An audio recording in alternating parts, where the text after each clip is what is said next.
ሰላም እንዴት ናችሁ? ዛሬ በሚሊኒየም አዳራሽ እንገኛለን። በ2025 በአይነቱ ለየት ያለ አውቶ ፌስት ላይ እንገኛለን። ሞጃ አውቶ ፌስት ይባላል። ወደ ውስጥ እንግባና ያሉትን አንዳንድ ነገሮች አብረን እንይ። ተከተሉን።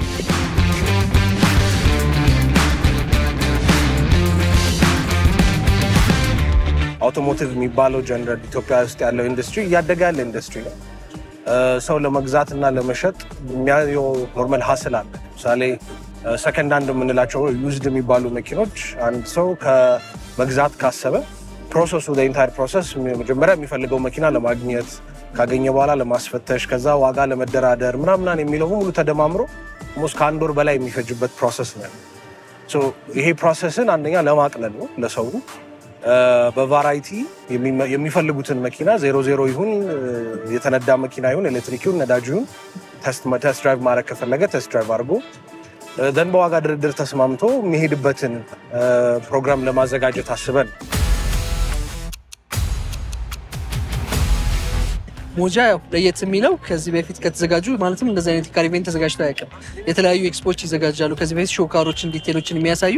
ይሄኛው ግን ሁለቱንም የያዘ ነው። ይሄ በዋነኝነት ሽያጭ ላይ ያተኮረ ነው። አዲስም ዩዝድ መኪናዎችን ማለት ነው በደንብ ሽያጭ ላይ ያተኮረ ነው። ብዙ ጊዜ ውጭ ሀገር ቻይና ምናምን ሀገር የተመሳሰሉት ቦታ ላይ ይሄ ነገር ይካሄዳል። ግን ኢትዮጵያ ውስጥ አሁን ለመጀመሪያ ጊዜ ነው በትልቅ ስኬል ሲካሄድ ማለት ነው። ሾካርም ከፈለጋችሁ አለ ኖርማል መግዛትም መሸጥም ከፈለጋችሁ ደግሞ ሰው የግሉን መኪና አምጥቶ እንደገና ደግሞ መኪና መሸጫዎች የራሳቸውን መኪና ሾኬዝ የሚያደርጉበት ነው።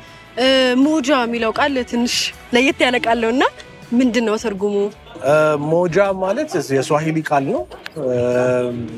ትርጉሙም ኢንጂን ሞተር ማለት ነው ሞጃ።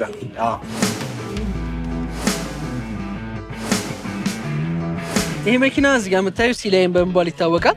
የቻይና ካምፓኒ የሚሰራው ወይንም ሰሞኑን በጣም እየታወቀ ያለው የቻይና ካምፓኒ የሚሰራው BYD የሚሰራው ሲላይን 07 የሚባለው መኪና ነው። በጣም ቆንጆ መኪና ነው። ውስጡንም በ7 ሚሊዮን የሚገኝ ሌክዠሪ የቴስላ ኮምፒቲሽን ነው። በዚህ ሰዓት ቴስላ መኪና ካምፓኒ በዚህ ሰዓት ያለው ኮምፒቲሽን ይሄ ነው ማለት ይቻላል። አሁን ሞስትሊ ቴስላ ካምፓኒዎች እስከ 9 ሚሊዮን ብር ልናገኛቸው እንችላለን። BYD ግን ዋጋ በመቀነስ ነው የሚታወቀው። ይህንን መኪና በ7 ሚሊዮን ማግኘት እንችላለን። መኪናው ውስጥ ስትገቢ አሁን ማለት ነው እዚህ ጋር ፌስ አይዲ አለ እዚህ ጋር ማለት ነው። ያንን ፌስ አይዲ ካላየ ቁልፍ ስለያሽ ብቻ አይከፍትልሽም። ሴትአፕ ካደረግ ነው ማለት ነው። ቁልፍ ስለያዝን ብቻ ፌስ አይከፍትም። ግዴታ ፌስ አይዲው እና የሚነዳውን ሹፌር መለየት ይፈልጋል። አንደኛ ይሄ ነው። ሁለተኛ ደግሞ ራዳር አለው እዚህ ጋር ማለት ነው። ራዳር ማለት ምንድነው? ኢቭን ማታም የማናያቸው ነገሮች ካሉ ማለት ነው ከሩቅ እንስሳቶች ሊሆኑ ይችላሉ፣ መንገድ ላይ ሊገቡብን የሚችሉ ሰዎች ሊሆኑ ይችላሉ። ጭልም ባለ ቦታ በምንሄድበት ሰዓት ራዳሩ ሄልፕ ያደርገናል። እንዴት ነው ሄልፕ የሚያደርገን? አንደኛ ሴንስ ያደርግና ሰው እንዳለ ያሳየናል በአኒሜሽን አድርገው ማለት ነው። ሁለተኛ ደግሞ ማለት ነው አውቶማቲክ ፍሬን የሚይዝ ስላለ ማለት ነው ተጋጭ ብንል ራሱ መጋጨት የሚከብደው መኪና ነው። እንደ ድንገት ሰው ቢገባብን ራሱ ፍሬን አንቆ መያዝ የሚችል የሴፍቲ ፊቸሮች ነው ያሉት።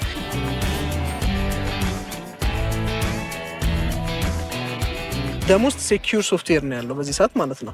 ልክ እንደ ቴስላ በደንብ ሰው የሚያውቀው ምንድነው ሶፍትዌር ሴኪዩሪቲነቱን ነው። በጣም ሴኪዩር የሆነ ሶፍትዌር ስለሆነ ያለው ሀክ አይደረግም ምን አይደረግም። ምክንያቱም ይህ ሶፍትዌር በሀከሮች ከተቆጣጠረ ይህ መኪና ማለት ነው እንደፈለጉ መኪናውን ማንቀሳቀስ ይችላሉ። ግን BYD እየሰራ ያለው በዚህ ሰዓት ሶፍትዌር ሀክ አይደረግም፣ በሰርድ ፐርሰን አይገባበትም፣ ጄል ብሬክ አይደረግም። ኤቭሪቲንጉ በጣም አሪፍ የሆነ ሲስተም ነው ያለው። ስለዚህ እሱ ነገሩ በጣም ቆንጆ ያደርገዋል። እንደገና ደግሞ በሶስተኛ ደረጃ ኢኮኖሚካሊ አሁን ለምሳሌ ይህ መኪና በአንድ ቻርጅ እስከ 650 ኪሎ ሜትር ድረስ መሄድ የሚችል መኪና ነው። ስለዚህ ነዳጅ ቦታ ወይም ቻርጀር ቦታ ሳይሄዱ ለ2 ሳምንት ድረስ በኖርማል ተጠቃሚዎች የሚንቀሳቀሱበት ያደርጋልና በሱ በጣም ቆንጆ ጥቅም አለው። አራተኛ ደግሞ ይሄ ኮምፈርት ፊቸሮችን በምናይበት ሰዓት መኪና ያው ከውጭ ሲታይ በጣም ውበት አለው፣ በጣም ሌክዠሪስ እንደሆነ ያስታውቃል። ሁለተኛ ደግሞ ውስጥ በምንገባበት ሰዓት ኢቭን ለተቀማጮች ማለት ነው እኛ ላለነው ተቀማጮች ሂቲንግ፣ ቬንቲሌቲንግ የመሳሰሉት ነገሮች አሉ፣ የሙቀትና የማቀዝቀዣ ማለት ነው። ሁለተኛ ደግሞ የኤር ኮንዲሽኒንግ ፀሐይ ላይ ረጅም ሰዓት አቁመነው መኪናችን ማለት ነው መተን መኪና ውስጥ ልንገባ ስንል ይሄ በሙቀት መታፈን አይጠበቅብንም። ካለንበት ቦታ መኪናውን ኤር ኮንዲሽኒንግ ላይ እንዲገባ አድርገን በደንብ አቀዝቅዞ መኪናው ይጠብቀናል ማለት ነው። እና አውቶማቲክ ድራይቪንግ ደግሞ የሚባሉ ነገሮች አሉ። እነዚህ ምንድነው አሁን በዚህ ሰዓት በደንብ እየተለመዱ ያሉ ነገሮች ናቸው። አውቶማቲክ ድራይቪንግ ማለት ነው። ይሄ ማለት ሰልፍ ድራይቪንግ ነው። ራሳቸው እየረዱ መኪኖቹ እንደፈለጉ ይሄዳሉ። ኦፍ ኮርስ ኢትዮጵያ ውስጥ ያለው የጂፒኤስ ምናምን ገና አልደረሰም እዛ ላይ እንጂ ማለት ነው በሚደርስበት ሰዓትና ራሱ መኪናውም ማለት ያጠናዋል መንገዳችን። እያንዳንዱ BYD መኪና የኢትዮጵያ ውስጥ ያለ BYD መኪና መንገዳችን እያጠናው ነው። መንገዳችንን አጥንቶት ከጨረሰ በኋላ አንድ ሶፍትዌር ውስጥ ነው የሚያስገባው። ከዛ ከሆነ አመታት በኋላ መንገዳችን ኤቭሪቲንግ ተጠንቶ ካለቀ በኋላ ማለት ነው አውቶማቲክ ድራይቪንግ መኪናውን ከተን የፈለግንበት ቦታ እንሄድ አድርገን ስልካችን እየነካካን ወይም ስራ ካለን ስራችንን እየሰራን የፈለግንበት ቦታ የሚያደርሰን ቴክኖሎጂ ያለው መኪና ማለት ነው። ሰዎች ይህን መኪና ቢፈልጉት የት ካምፓኒ ነው መጥተው የሚያገኙት? እዛውም ስለ ካምፓኒው አንዳንድ ነገር በለን። ኦኬ አሁን ይሄ መኪና በዚህ ሰዓት እኛ ጋር ያስመጣው የሚገኘው በዋነኝነት ማለት ነው ስታር ትሬዲንግ እና ሶል የመኪና መሸጫ ነው። ሁለቱም የሚገኙት ቦሌ አትላስ ሻላ ፓርክ ጋር ማለት ነው። እዛ ጋር ሁለቱም መኪና መሸጮች ማግኘት ትችላላችሁ። በአንድ ፓርትነርሺፕ እየሰሩ ያሉ መኪና መሸጮች ናቸው እና ይህንን መኪና በዚህ ሰዓት በደንብ አድርጎ እያስመጡ ይገኛሉ። እዛ ቀጥታ ሄዳችሁ ማግኘት ትችላላችሁ። ዋጋቸው 6.9 ሚሊዮን እስከ 7 ሚሊዮን ነው የሚባለው እንደ ኦፕሽናቸው። የተለያየ ከለር ነው ኦፕሽን አላቸው። እንደ ከለርና እንደ ኦፕሽኑ ዋጋቸው በዛ እንትን ይላል ማለት ነው። እንዴት ነው የክፍያ ስርዓታችሁ? በባንክ ሲስተም አመቻችታችኋል ወይስ እንዴት ነው? ኦኬ አሁን በከረንትሊ የባንክ ሲስተም አላመቻቸንም። ምክንያቱም መኪኖቹን ያመጣንበት ጊዜም በጣም በቅርቡ ስለሆነ በጣም ቅርብ የሆኑ መኪኖች ስለሆኑ የባንክ ሲስተም አላመቻቸንም። በዛት ካሽ ኦንሊ ሲስተም ነው እየተጠቀምን ያለ ነው። ነገር ግን የባንክ ኦፖርቹኒቲ ይዘው ለሚመጡ ከስተመሮቻችን እናስተናግዳለን። ስለ ካምፓኒ አንዳንድ ነገሮች፣ ስራችሁ ምንድነው? አንዳንድ ነገሮች እስኪ በለን። ቪንቴጅ የሚሰራው ኢንቴሪየር እና ኤክስቴሪየር ዲቴይል ላይ ነው የምንሰራው። ኢንቴሪየር ዲቴይል ሲባል ለምሳሌ የመኪናውን ኢንቴሪየር ፓርቶች፣ ሄድላይነር፣ ሲትስ፣ በሮቹን፣ ፍሎሩን እንደዚህ አይነት ነገሮችን የመኪና ውስጥ ያሉ ኢንቴሪየር ፓርቶችን እነዚህን ዲቴይል ማድረግ ነው። ዲቴይል ማጽዳት ማለት ነው በአማርኛ ሲሆን። ኤክስቴሪየር ላይ ደግሞ የኤክስቴሪየር ዲቴይሊንግ የሚባለው የመኪና ላይ ያሉ ክራክስ ኤንድ ክሬቪስስ ላይ ያሉትን እነሱን ካጸዳናቸው በኋላ ፔንቱ ላይ ያሉት ዲፌክቶች ካጠፋን በኋላ ለፔንቱ ፕሮቴክሽን መስጠት። ይሄ ነው የምሰራው ቤዚካሊ። እነዚህ ናቸው ስራዎች። ሰው እናንተ ማግኘት ቢፈልግ ሶሻል ሚዲያ ላይ ያለን፣ ኢንስታግራም ላይ ያለን፣ ቲክቶክ ላይ ያለን፣ ስልካችን አለ እዛ ላይ ቪንቴጅ ካር ዲቴይሊንግ ብሎ ፈለገ ኢንስታግራም ላይ ቪንቴጅ ዲቴይለር አይ ቲንክ አለ። ሶሻል ሚዲያ ላይ ያለን፣ በዛ ማግኘት ይችላል። በጣም ጥሩ። እስኪ ስለዚህ መኪና ደግሞ ምርቱ ከየት ሀገር እንደሆነና ስለ አንዳንድ ነገሮች በደንብ ንገረን። እሺ ቮያ ድሪም በመባል ይታወቃል። ይሄ መኪና ሞስትሊ እንደ ቫን ወይም ደግሞ እንደ ሚኒባስ ሳይዝ ያለ መኪና ነው። ይህ መኪና ዋና የተመረተበት ሀገር ቻይና ነው። በዚህ ሰዓት በቴክኖሎጂ በምንም ያደጉ ያሉት በመኪና ምርት ላይ ይህ ዋንነት የተመረተው ማነው ሚኒቫኑ ሞስትሊ ኢቨንት ኦርጋናይዘሮች፣ እንደገና ሆቴሎች የመሳሰሉ እንደገና ደግሞ የፋሚሊ መኪና የሚፈልጉ ሰዎች እንዲጠቀሙበት ተብሎ ነው የተመረተው። ስለ ቴክኖሎጂዎቹ አንዳንድ ነገር ልንገርሽ። አሁን ኖርማሊ ቴክኖሎጂ አይባልም። እዚህ ጋር ካፕ ሆልደር አለ አነስ ያለ ማለት ነው። እዚህ ጋር ኤቭሪቲንግ የሚሰኩበት ሶኬት ምናምን ሁሉም ነገር ቻርጀር አለ። እዚህ ጋር ደግሞ ተጨማሪ ስቶሬጅ እናገኛለን። ከዛ እቺን ሪሞት ማግኘት እንችላለን። እዚህ ጋር የዚች ሪሞት ዋና ጥቅሟ ምንድነው? እቺን ፕረስ በምናደርግበት ሰዓት ቲቪ ስክሪን እዚህ ጋር ይወርድልናል። እቺን ስክሪን እንደፈለግን አድርገን በዚች ሪሞት ማለት ነው እንደ ልባችን ኮንትሮል የምናደርጋት ናት ማለት ነው። እንደፈለግን አድርገን በዚህ ኮንትሮል እያደረገን ቲቪዋን ዘና ማለት የምንችልበት መኪና ነው። ይህ በጣም ከተመቹኝ ውስጥ አንዱ ነው እና አሁን የተቀመጥሽበት አንቺ ወንበር ማለት ነው በዚህ ሳይድ በምታይበት ጊዜ ወይም ደግሞ በዛኛው ሳይድ በምታይበት ጊዜ ያሞቅሻል፣ ያቀዘቅዛል፣ ማሳጅ ያደርግሻል። ይሄ ማለት ሞስት ሪላክሲንግ የሆኑ ፋክተሮቹ ናቸው። ሰኑፉን በጣም ቆንጆ የሆነ ፓኖራሚክ ሰኑፍ አለ። ፀሐይ በሌለበት ጊዜ ቆንጆ የሆነ መብራት በምናገኝበት ሰዓት እንደገና ደግሞ ሰራተኞችና ተለቅ ያሉ ሰዎች ከሆነ የምትቀበዩ በዚህ መኪና እዚህ ጋር ቁጭ ብሎ ላፕቶፓቸውን አስቀምጠው ወይም ምግብ የሚበሉ ከሆነ እዚህ ጋር ቁጭ አድርገው እንደፈለጉ አድርገው ዘና የሚሉበት መኪና ነው። እዚህ ላይ የምታገኙ ፊቸር ጠቅላላ እዛ 3 ከኋላ መቀመጫዎቹ ላይ ማግኘት የምትችሉ ፊቸሮች ናቸውና ሌክዠሪየስ የሆነ ገስት ያለባቸው ሰዎች ሞስትሊ የሚጠቀሙት መኪና ነው። ሆቴሎች፣ ኢቨንት ኦርጋናይዘሮች የመሳሰሉትና ኖርማሊ ሌክዠሪ መጓዝ የሚፈልጉ ሰዎች ማለትም እንደ ፋሚሊ ሆነው የትም ቦታ መሄድ የሚፈልጉ ሰዎች ነው። ፉል ኤሌክትሪክ የሆነ መኪና ነው። በአንድ ቻርጅ 550 ኪሎ ሜትር ድረስ መሄድ የሚችል መኪና ነው እና በጣም ጉልበት ያለውና ጥንካሬ ያለው መኪና ነው ይሄ መኪና ማለት ነው።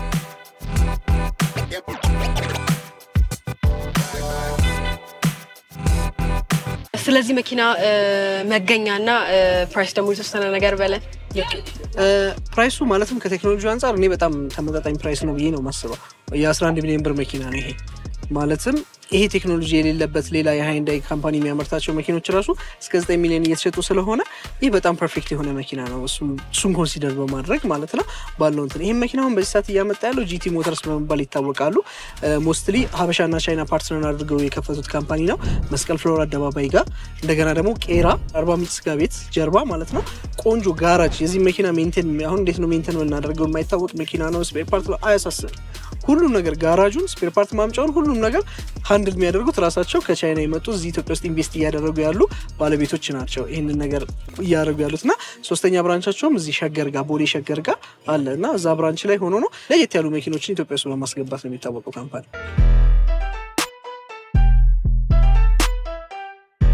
አሁን ኢኮኖሚክሊ የተሻለ የሚባሉ መኪኖች አሉ። አሁን ቅድም ያየናቸው ሌክዠሪ በኢትዮጵያ አቅም ሌክዠሪ የሚመደቡ ናቸው። እዚህ ጋር ግን የምናያቸው መኪኖች ማለት ነው ቢዋይዲ ሴጉል አለ፣ ኔታ አያ አለ፣ ቮልክስዋገን የተለያዩ ዩዝድም አዲስ መኪኖች አሉ። እነዚህ ሞስትሊ ኢኮኖሚክ ዋይዝ የሆኑ መኪኖች ናቸው። ጣራቸው 3.5 ድረስ በዛ ከተባለ ማለት ነው። ሚኒመም ደግሞ እስከ 2.4 ምናምን ባለው መገኘት የሚችሉ መኪኖች ናቸው እና እሱ ብቻ ሳይሆን አንዳንድ ጊዜ ያለንን መኪና መቀየር ለምንፈልግ ሰዎች በጣም አመቺ ነው። አንዳንድ ጊዜ ደግሞ አቅማችን ደከም ካለ በባንክም አያይዘን መግዛት የምንችላቸው መኪኖች አሉ እና እዚህ ኢቬንት ላይ በዋነኝነት እዚህ ጋር የምናያቸው ማለትም ዮካ ካርስ ያመጣቸው እነሱ መኪኖች ከነዚህ ውስጥ የሚጠቃልሉ ናቸው። አሁን እዚህ ጋር ብናይ ቢዋይዲ ሴጉል አለ። ቢዋይዲ ኦልሞስት ሌክዠሪነቱና ኢትዮጵያ ውስጥ ያለው ተወዳጅነት በጣም እየጨመረ ነው። ምክንያቱም አንደኛ መኪኖቹ በጣም ጠንካሮች ናቸው። ምክንያቱም ኦብቪየስሊ የመኪና ኤንጂን ስለሌላቸው ዌይታቸውን ግዴታ ቦዲያቸው ላይ ማድረግ ስለሚጠበቅባቸው ጥንካሬ ላይ ምንም አያሳስቡም። ሴፍቲ ላይ፣ ብሬክ ላይ ምናምን ሁሉ ነገራቸው በጣም ቆንጆ ነው። እንደገና ደግሞ በዋነኝነትም ሰው የሚፈልገው ምንድነው ነዳጅ ቆጣቢነታቸውን ስለሆነ ነዳጅ ቆጣቢ ላይ በጣም ቆንጆ ናቸው። አሁን እነዚህ ማለት ነው እጃቸው ላይ 1.3 ሚሊዮን 1.4 ሚሊዮን ያሉ ሰዎች ማለት ነው የቀረውን በባንክ አመቻችተው መግዛት የሚችሉት ዋን ታይፕ ኦፍ መኪና ነው። አሁን እዛ ጋር በምንሄድበት ሰዓት ደግሞ ኔታ የሚባለው መኪና አለ። እዚህ ጋር ኔታ አያ በመባል ይታወቃል ይሄ መኪና ማለት ነው። ይሄም ራሱ ቢዋይዲ ሴጉል ማለት ይችላል። ሙሉ ስፔሲፊኬሽኖቹ ተመሳሳይ ናቸው። በቻርጅ እስከ 400 ኪሎ ሜትር ልክ እንደ ቢዋይዲ መሄድ ይችላል። እሱንም እስከ 1 ሚሊዮን ድረስ ብድር ተመቻችቶ ልክ እንደዛው 1.5 1.6 ያላቸው ሰዎች ይህንን መግዛት ይችላሉ። ከዛ በመቀጠል ይህንን ደግሞ በምናይበት ሰዓት ይሄ ቮልክስዋገን መኪና ነው። በጣም ቆንጆ የሆነ መኪና ነው። ኮንዲሽኑም ሁሉ ነገርም በጣም ቆንጆ ነው። ጀርመን የሰራው ቮልክስዋገን መኪና ስለሆነ በጣም ተወዳጅነት አለው በሱ ደረጃ ማለት ነው እና ይህም እስከ 1.5 ሚሊዮን ብር ተመቻችቶ የሚቀርብ መኪና ነው እና ዩዝድ መኪና ማለትም ከነዳጅ መኪና ስቲል ለፍላጎታቸው እዛ ላይ ላሉ ሰዎች ለእነሱ በጣም ቆንጆ የሚሆን አማራጭ ነው እና ኢቨን ራይድ ራሱ መስራት የሚቻልበት ታይፕ ኦፍ መኪና ነው። ዋጋው በጣም ቆንጆ ስለሆነ ኢቨን ራይድ ለሚሰሩ ሰዎች የሚመከር አይነት መኪና ነው።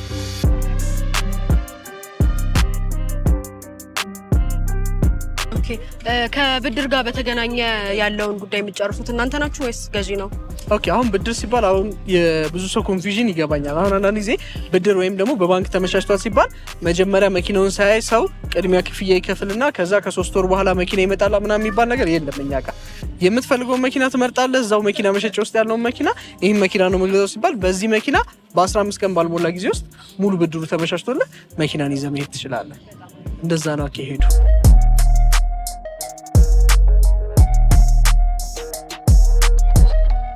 እሺ ይሄንን የባንክ ብድር አገልግሎት ያመቻቸው ካምፓኒ ስምና አድራሻም በዛው ንገረን። ኦኬ አሁን እነዚህ መኪኖች በዚህ ሰዓት ያመጡት እኛ ጋር ማለት ነው ወይም ደግሞ በደንብ እያመቻቹ የሚገኙት ዮካ ካርስ እና ካርዞን በመባል ይታወቃሉ። ካርዞን መስቀል ፍላወር ከአፍሮ ሊንክ መኪና መሸጫ ጀርባ ነው የሚገኙት። ዮካ ካርስም ልክ እንደዛው መስቀል ፍላወር ቱሊፖቴት ጀርባ ነው የሚገኙት። ሁለቱም ማለት ናቸው። ዮካ ካርስም ካርዞንም ሁለቱም ይህንን እነዚህ አይነት መኪኖችን ከአባዱላ ጀምሮ እስከ ትናንሾቹ ቅድም እስካሳዮች መኪና ጀምሮ እያመቻቹ ይገኛሉ። ፌስቲቫሉን ለማዘጋጀት ስታስቡ ኤክስፔክት ያደረጋችሁት ነገር አለና እንዴት አገኛችሁት? እንደ መጀመሪያው ደመሆኑ ቆንጆ ነው። ተርናውቱም ቆንጆ ነው። ያሉትን መኪናዎች ቆንጆዎች ናቸው፣ ደህና ናቸው። ኦብቪየስሊ ከዚህ በላይ ዲማንድ እንዳለው እናውቃለን። አሁን የመጀመሪያው እንደመሆኑ መጠን ሁለተኛም ሶስተኛም የማዘጋጀት ሀሳብ ስላለን እንደ መግቢያ ይህንን ከያዝነውም በኋላ በሚቀጥሉት 2-3 በምናደርግበት ጊዜ ከዚህ የተሻለ የመኪና ብዛት ከዚህ የተሻለ የተሳታፊ ብዛትም ይኖረዋል ብለን እናስባለን። የመጀመሪያው እንደመሆኑ መጠን ግን ቆንጆ ነው። በሚሊኒየም አዳራሽ ለ2 ቀን የቆየውን ሞጃ አውቶ ፌስት ያያችሁትን ይመስል ነበረ። ፕሮግራማችንን እንደወደዳችሁ ተስፋ እናደርጋለን። አብሬያችሁ የነበርኩት ሳራ ነኝ። ቻው ቻው።